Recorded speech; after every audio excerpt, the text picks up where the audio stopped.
Hi, everyone.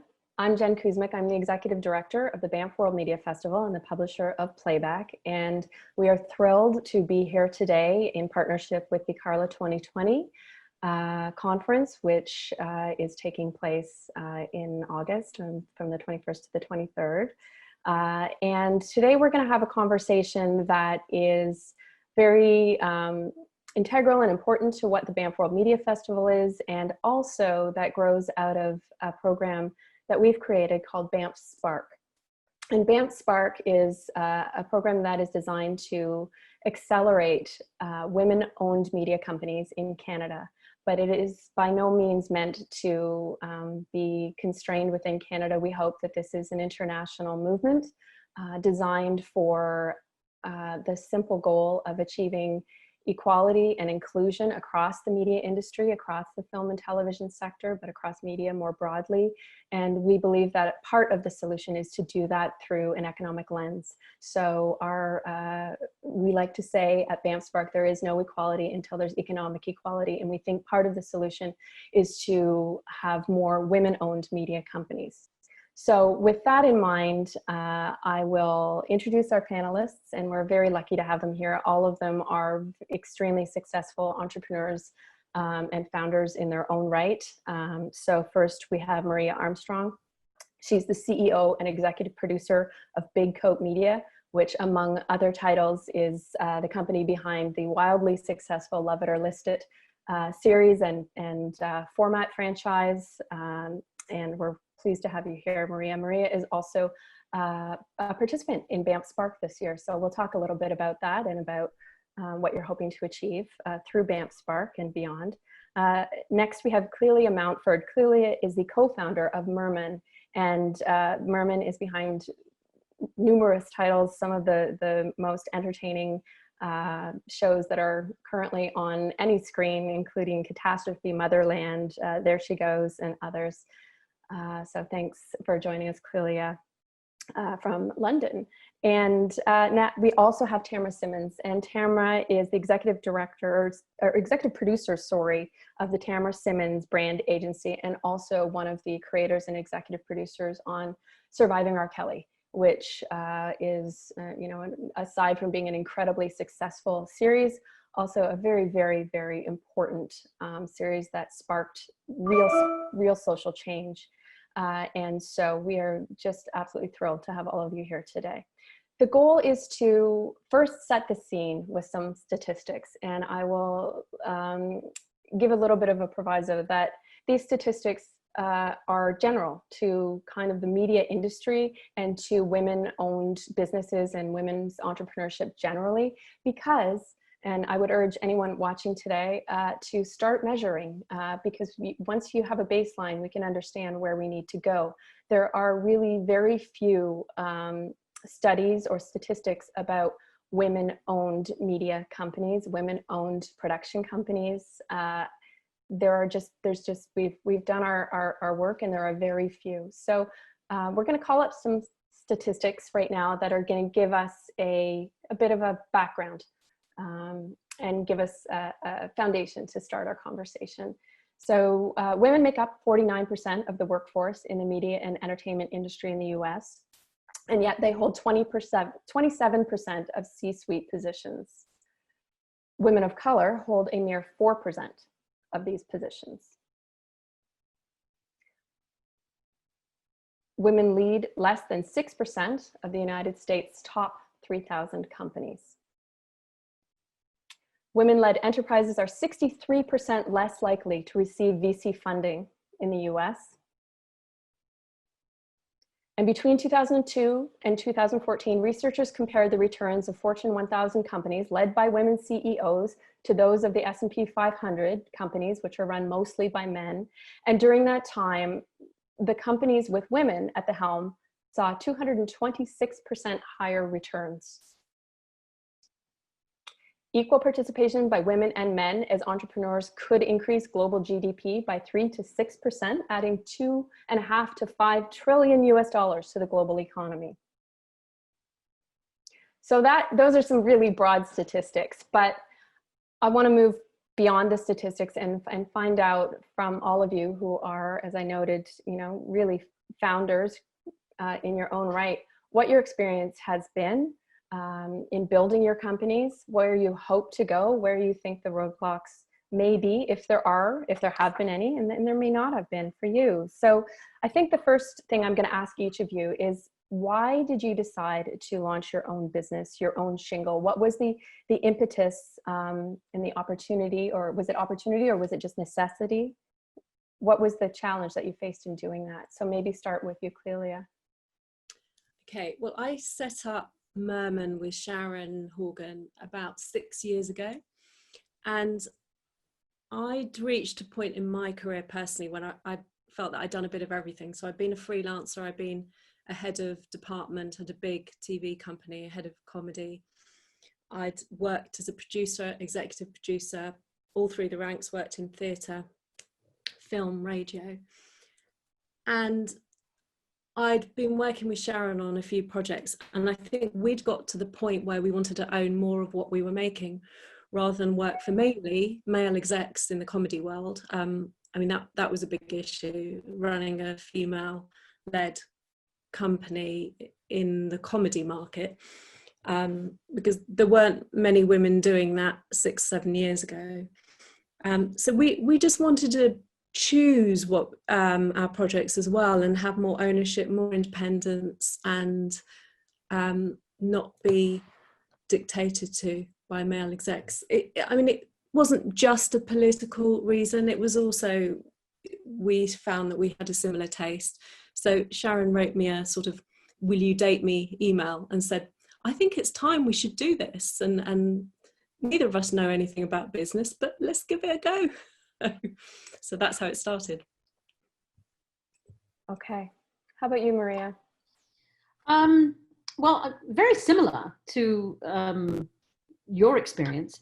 I had gone through the gambit of being an independent producer, a casting director, working for the CBC, reporting to men mostly, working at Chorus.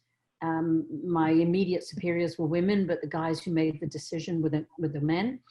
And frankly, I got fed up of having to answer to people. I don't really do well working for people. It's not something that I enjoy doing. I prefer working for myself, because then I reap the rewards and I also have to deal with the pitfalls. So we basically, my business partner and I, Catherine, opened this production company, Big Coat, and we just started producing TV shows. We got very lucky with Love It or List It. It just happened at the right time, took us by surprise how successful it was. We've built on that. But it really was about trying to own our own product and to be able to have some kind of,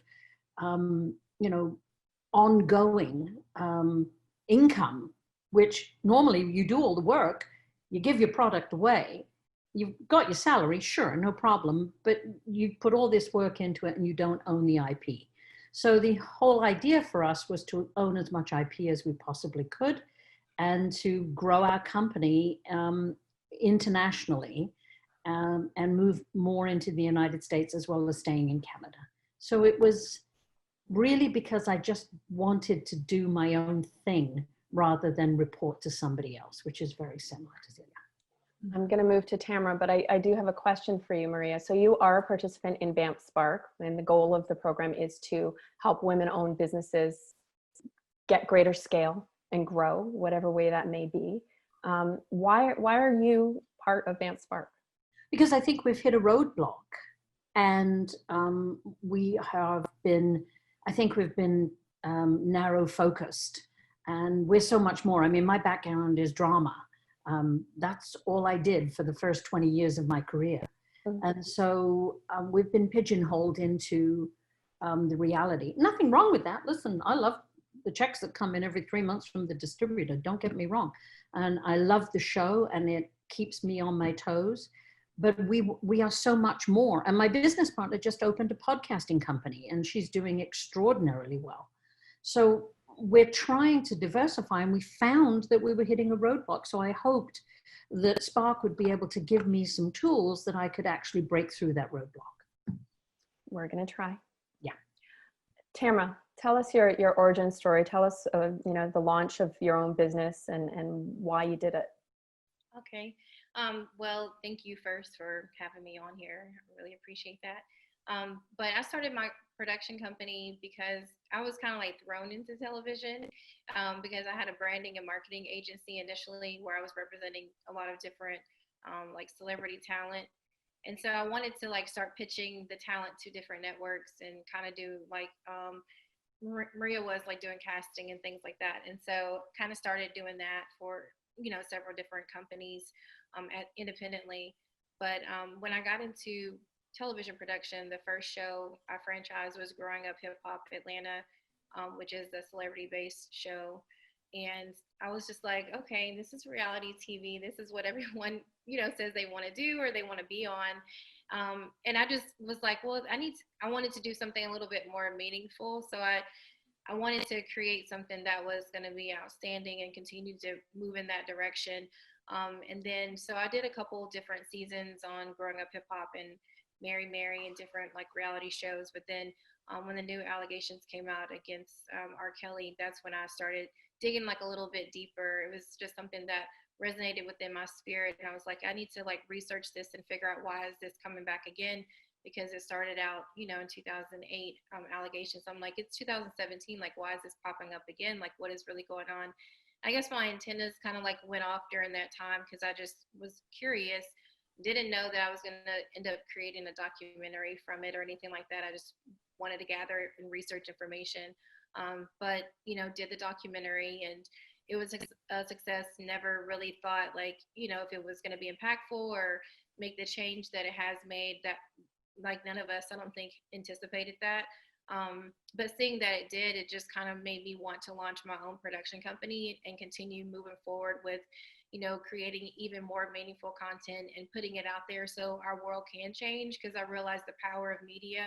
And then I realized that there wasn't a lot of diversity within production, especially in Hollywood. And so, going back to doing reality TV, the person that actually connected me with my first production company to even pitch a show, I told her, I was like, I am not doing TV. Like, this is not for me. She's like, look, you're a Black woman, you're in television, you need to stay there.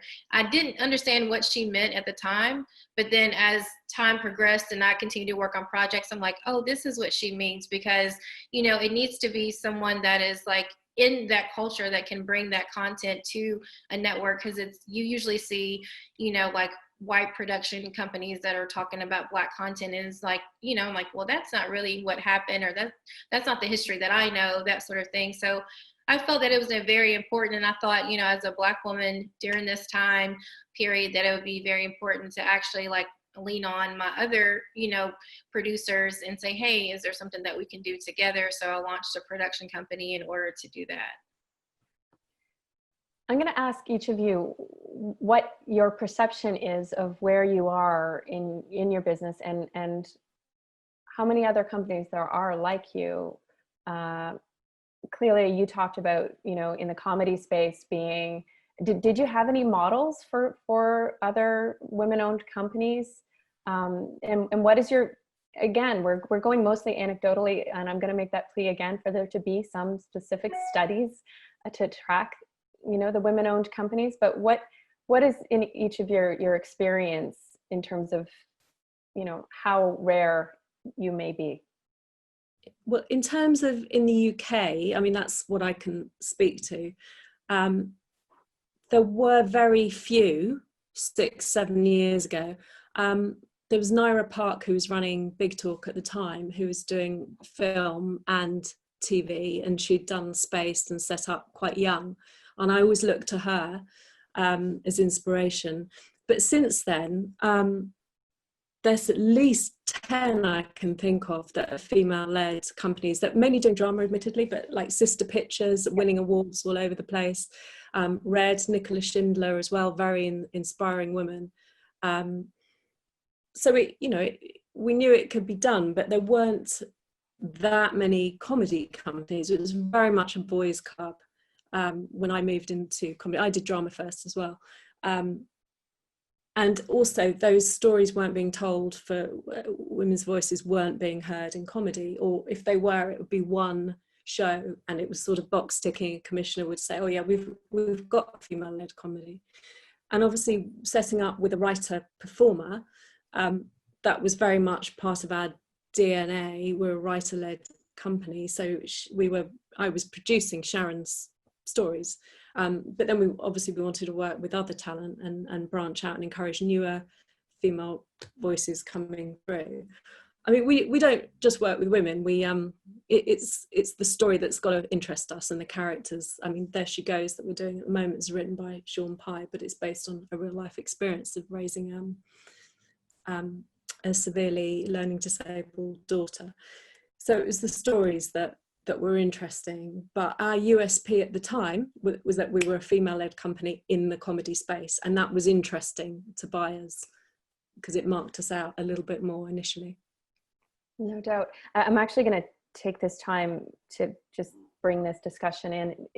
As much as it's about economics, it is about holding the purse strings. It is about having the power and having, Maria, you referenced the long tail revenue, economic stability, all of those things. But in terms of telling the stories, having more women-owned companies, more companies owned by women of color, and frankly, just diversifying the ownership in media, it's even more, I think, or we think, even more important because of what media is. And you've all sort of referenced this, you know, the power that global media has to change minds and to change policy around all of the world's big issues, be they political or climate change or things like that. The power that media has, and then looking at the inequity of media ownership. I read a quote recently that was, how can you tell the world's story if only half the world is telling it? And I would venture to say that less than half the world are telling the stories because of a lack of cultural diversity as well. So I think, you know, there's so many reasons to make gains and to do whatever we can to support women-owned businesses. So it is definitely, like everything, complex and multifactorial, the reasons we're doing this, but I think it's important.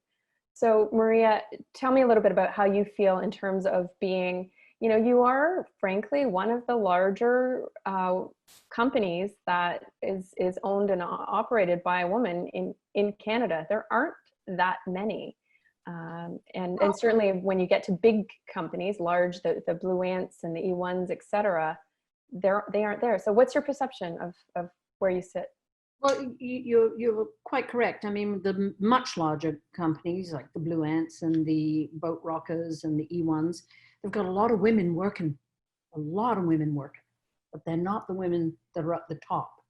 And it's usually the women that are working that are actually, you know, keeping those dollars coming in. I mean, you have people like Christina Jennings at Shaftesbury, who does an incredible job of keeping the stories going. You've got Kim Todd, you've got Margaret from Enaid, you've got Tanya Linton, and Julie Bristow was there. I don't know where Julie is right now and what she's doing, but she was, you know, very much. For me, I don't feel that we get enough support from the powers that be that can give us the go ahead, to give us the green light. I deal with a lot of women in powerful positions that answer to men, and it's so difficult to get a yes. So it baffles me, to be honest with you, because there are a lot of women out there that are in very powerful positions that have the ability to say yes to other women, and somehow that's not happening. So maybe that's a bit critical, but I'm known for being very direct with my comments, and I don't care to hold back. But I don't feel that the women that are really working hard, actually get a fair shake. And then when we do, we're expected to do it on a shoestring budget. We're negotiated left, right, and center to bring down dollars. And we do it. That's the problem. We do it. And we deliver really good product. And we deliver it on time and on budget. I just feel we're at a disadvantage because we need more support from the more powerful females in the industry. Interesting. I said, if it is critical, too bad, sorry. We're here to have an honest discussion, so thank you. So Tamara, how do you feel in terms of where you sit, in terms of having had role models, in terms of, you know, the women-owned companies that you know, other companies that are owned by women of color that are of scale? Where do you feel like you're a rarity? I feel that, you know, they're out there, and but it's like, and how can I put it? When a company is created, like I don't think that the women, like, sometimes they don't, like Maria was saying, like, if you're a woman in higher power, like, it's almost like they don't include you or don't want to include you because they don't want to be overshadowed, maybe. I don't know what the reason behind that would be, but I have, you know, found some women-based production companies but very few African-American ones that I know of. I think that that's rare to me, to even see like a network, you know, with a production company that's African-American based. It's usually bigger companies that are not that way, that they partner with. And I know certain networks, I've worked with them and they say we only work with these particular production companies, and most of them are male owned and women driven. So I would like to see that change. And then also, like, you know, I just think that there's so much like competition in our industry, and I just don't understand why, because I'm like, we all can have great success, and but it's like we need to, you know, I think we need to actually have more openness to, you know, working with other women and working with other, you know, diversities and things like that. I just think it needs to be changed all around, but that's probably a topic for another day. Well, it actually is, it's the topic for today. It 100% is the topic for today. So, you know, we need to give young women an opportunity. We need to give them an opportunity. 85% of my staff are women, and I'm probably guilty on leaning on them because they work harder. The men are in the accounting department, which is kind of like a reversal. But I will tell you, I know that, and you know, believe me, I love my guys. I have 3 sons, and it's not a male bashing scenario, but I find that the women do work harder, and the guys that I have in my team work really hard. And I think it's because they want to do the best that they can because they're appreciated. And that's something that I think is really important, that we need to start appreciating the young women, of whether they're white or whether they're black or whether they're Indigenous. We need to give them the opportunity because they're the future of our industry. I'll eventually retire. We need those young women coming up to take our place, to continue to develop the stories, to continue to push our industry further. And if we don't support them, they're not going to be there. Mm-hmm. Lilia. I was going to say, and also there is the question of if you do take time out to have a family, that is a real issue in this sort of freelance culture. So it's helping people come back to work. We work with media parents in the UK and have schemes where we can bring women in to get the confidence to come back and create a space for them. And also it's sort of understanding that people have to leave early, or, you know, go and do childcare and juggling that, because that can often deter a lot of people from coming back, because the hours are long in this business and it's hard. I mean, I like to say that I had my kids relatively young, so they're 20 and 17 now, but it was a good place in my career where I had a very understanding boss who said, right, okay, you can do 3 days a week. And at that point, I didn't think I really wanted to run a company. It was hard enough getting a night's sleep. But gradually things get back to normal, and you have ambitions and you want to grow, and you want to grow personally as well in your career. So if we could help women get to the next stage as well and look for opportunities there. We're very much, I was working it out earlier, I think we have 10 out of 12 of our staff are women, and and people work part-time, or they work different hours around family commitments, and I think that's the way you've got to be understanding and have a safe, and they will work so much harder because of that, and thank you for it. So.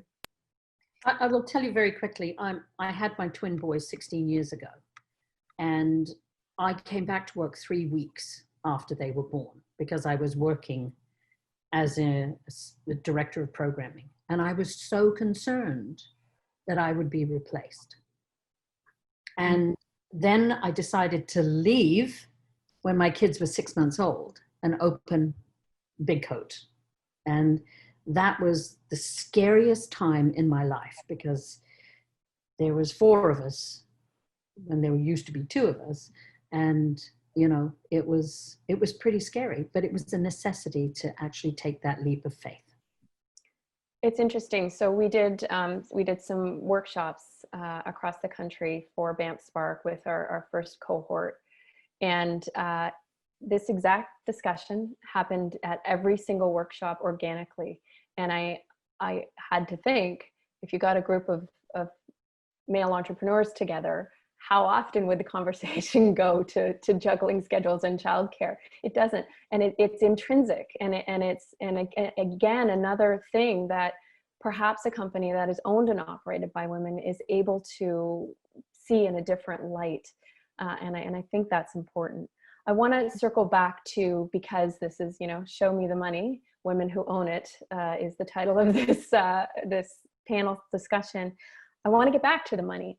And in terms of, you know, what some roadblocks have been in either attracting, you know, Maria, you talked a little bit about getting the green light, but I feel like, you know, in order for media companies to grow at scale, they need strategic partnerships, whether that be with distributors or other larger media entities investing in those companies to help to grow the scale of those companies, whether it be development slates or staff, hiring a CFO so that you can set your business plan. So I want to talk about that. I want to talk about, you know, what you may have experienced as roadblocks to actual growth, and that balance between looking at your company on a project to project basis versus having a longer scale view of building a media company that has heft and sustainability and longevity. Where do you sit in that continuum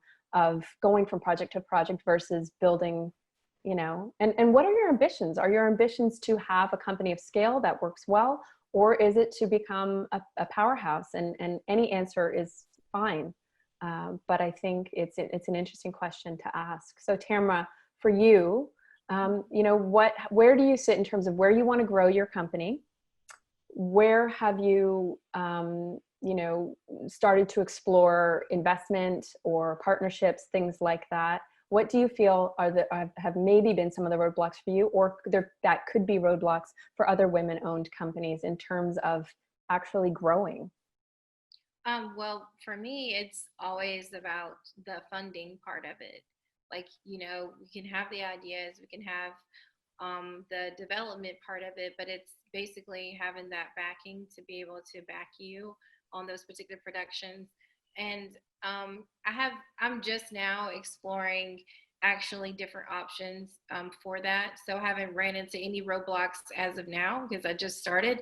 But I mean, some of the roadblocks I could run into is because I'm a woman-based company, or it could be because I haven't had that production company. Like, you know, I partnered with Boone and Murray Productions to do Surviving R. Kelly. It wasn't my production company, but you know, so I may run into things like that, and just, you know, about the women that are in television and film, they just don't get enough credit. And even I think with doing like a documentary like Surviving R. Kelly, I think people want to see something else.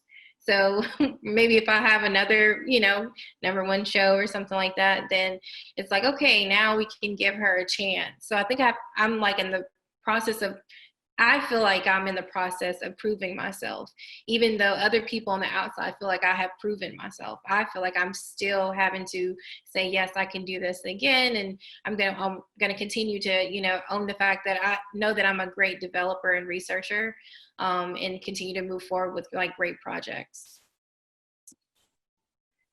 that has really affected me in terms of, you know, you've created one of the biggest series in recent years, and the fact that you feel like you need to do something else to prove yourself is fascinating. I know. And it's something that I like, you know, maybe because I feel like I've been in the business, like, you know, for 4 or 5 years. And even though I've franchised, I've helped franchise, like, you know, a show, I still didn't get the credit from doing that. I can say it, but I don't have it. Like, I don't have a franchise credit or franchise fee or anything like that, because I didn't even know that even existed, you know? And so just, you know, me doing that, I'm just like, okay, I still feel like I have to prove myself. Yeah, I'm Emmy nominated and all that stuff. I don't care. I'm still going to work hard and prove myself. It doesn't change. It doesn't. I still have to prove myself. Oh my God. Okay, I feel better. I've got one of the biggest shows in Yeah. all of HGTV and internationally, and you just still have to do it every day. And Wow. Do you think that's different though? Do you think it's honestly different from women to men? Yeah. I'm not sure, because I think in TV you're only as good as your last show. I mean, I could show you my BAFTA right now, but I'm still really worried about the next show, because if it's a flop or it doesn't go well or you don't deliver the figures that are needed to get a second series, things can change overnight. So you might have created a great reputation, but it's still going to depend on how well your next show. And I think that's relevant for any producer. absolutely. There's no question about that. And for our company, I mean, having investors come in, you lose so much control. And you have to answer, and they want your EBITDA, and they want you to hit the numbers and all of this kind of stuff. So for me and for my business partner, we had many offers to buy our company a couple of years ago, and we turned every one of them down, luckily, in one case. And we decided the reason that we did that is we were going to have to give up so much. And we don't borrow money. I know that sounds really dumb, but we don't. Yes, we have a bank line to make sure that our people get paid, but we structure ourselves in a way that we always will be able to fund where we're going. And if we don't have a production, at least we have 2 years of development funding in our own pockets that we can keep going. So we don't answer to anybody, which is important for us. And it's why we do realize that we have to have partnerships. We have a great partnership with our distributor.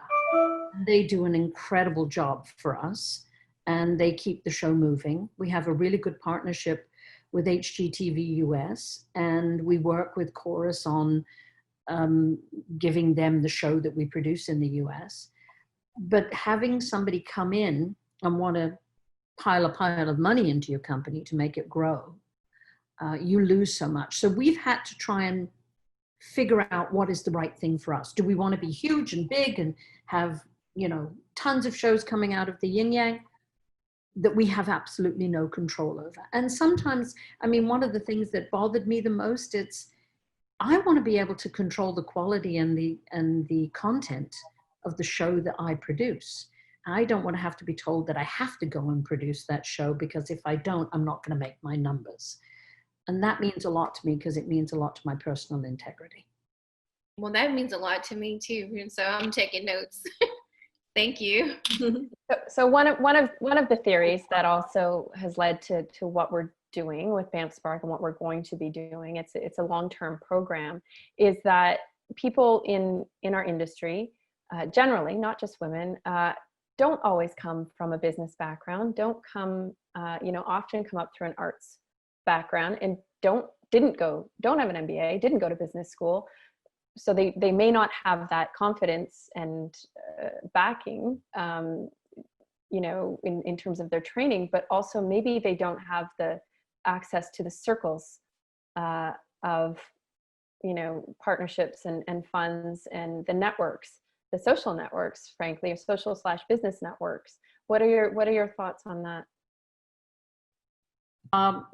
Well, I certainly didn't come up through, an MBA. So I think there are the there are the social and there are the business circles out there. It's up to us to get out there and infiltrate them. It's us to, to also, again, it goes back to including younger women that want to build their own companies, to try and help them get through.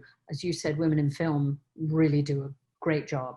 The CMPA is doing as much as they can right now to fulfill some more diversity, which Canadian Media Producers Association.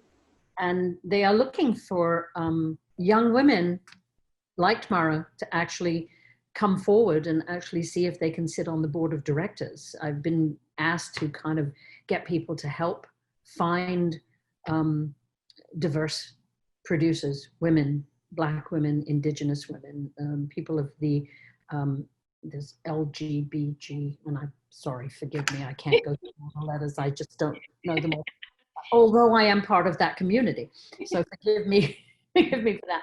So we do need to support, and we do need to help open up these doors for people to come in for the social, and also to make banking relationships, because once you open the door to a really good bank, you can open the door to those financings, and you can get advice, and you can get the right information that you need. I want to just talk about the mix of, I alluded to it earlier, but, going project to project versus building your company, and what you need to do that from a financial standpoint in terms of having bank backing and having a CFO, whether they be a full-time CFO or somebody that you've contracted. What are your experiences or thoughts as you have built your company, and the importance of looking at it not just from a creative standpoint, not just from a project to project standpoint, but really looking at it from a business standpoint as an entrepreneur, as a founder that has to have a sustainable business. Clearly, can you talk a little bit about how you've built your company and how you will build it? I can talk through, sure. How we set out was, so even though obviously I was a producer, so I had producing experience, but it was what Tamara was saying about being a trusted, safe pair of hands and running your own company. So the way we started off, the first thing we made was the third series of an IFC show, The Increasingly Poor Decisions of Todd Margaret, which I'd made as head of comedy at RDF. But IFC approached David Cross and said, we want to do this again. And I'd left RDF by then. He said, the only way I'll do this is if Clelia's producing. So I got the rights from RDF and we produced it. So it was a show I already knew, IFC already trusted me, and that bankrolled our first year. Catastrophe was just being made, the pilot was being made, so it hadn't really catapulted us into the spotlight at that point. And then the BBC were incredible. They gave us a short film to make. So again, we became on the BBC trusted list of suppliers. And then we got a couple of co-productions that Sharon and I have been developing for the previous 2 years, like Motherland, because obviously we in scripted it takes 2 or 3 years to develop. And then those were starting to take off, but we were working with co-producers that commissioners and broadcasters trusted already. So we could prove our worth and show, while we were getting established, we didn't have a head of production at that point, we didn't have a financial controller. It was me and Sharon in a corridor of Pulse Films, who kindly lent us their space. But we had good line producers. My producer skills were transferable in that sort of business way. I'm a creative, but I know how to run a budget as well. And so we gradually started getting more credits under our belt, built up those relationships with commissioners and broadcasters, delivered on time, good quality shows.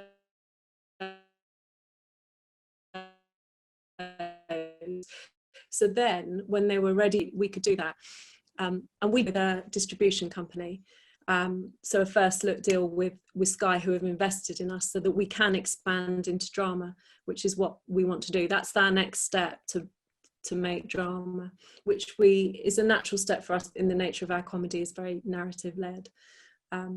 So yeah, we haven't taken bank loans. We haven't sold yet, haven't sold our souls yet. And we're still making what we want to do.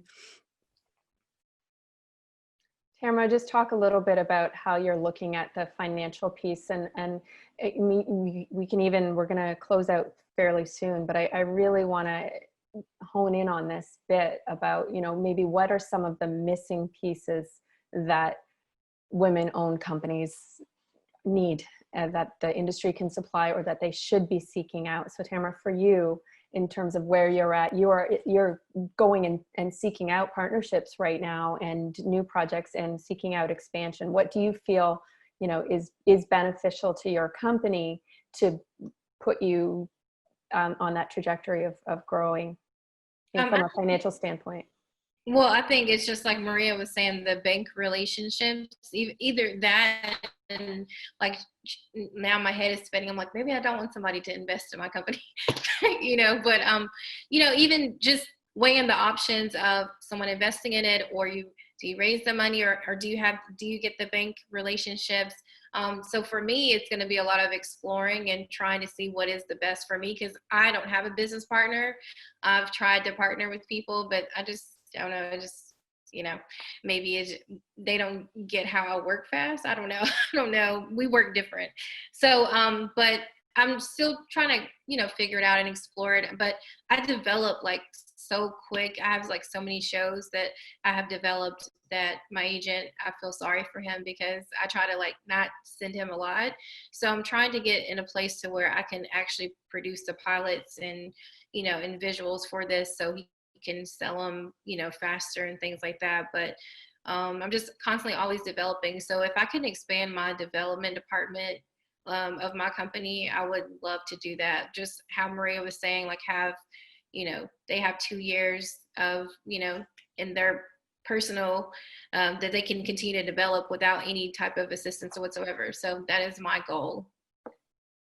Okay. We have a CFO and we have bank lines, but we barely use them. And we'd have to think twice about using them. We actually provide executive producer services for other companies that want that support through the banks and through investments and through producers and broadcasters. And sometimes broadcasters want an established executive producer to work with somebody. And we've been doing that with a couple of young producers with some ideas that they have. But it's to also help and bring the show along.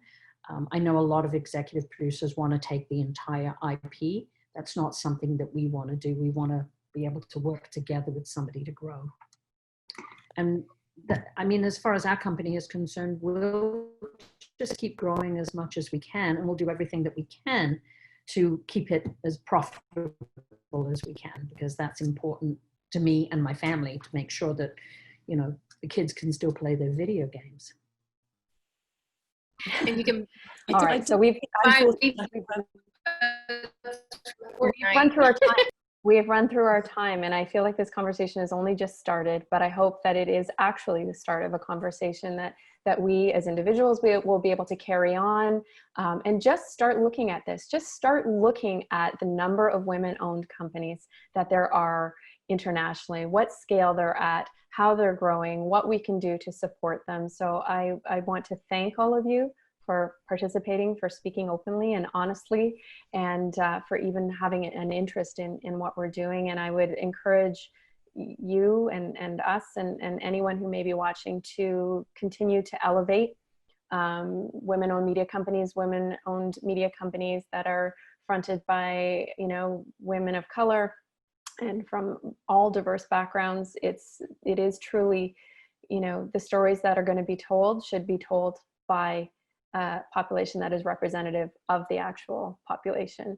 So I want to thank all of you for taking part, and I would encourage you to watch the rest of the content going on at Carla 2020, as well as through the Banff World Media Festival and our Banff on Demand portal, which it will be shown on, and also pay attention to what Banff Spark's doing, and look out for the participants of the Banff Spark program, because there's great things to come. So thank you very much, everyone. Thank you. Thank you.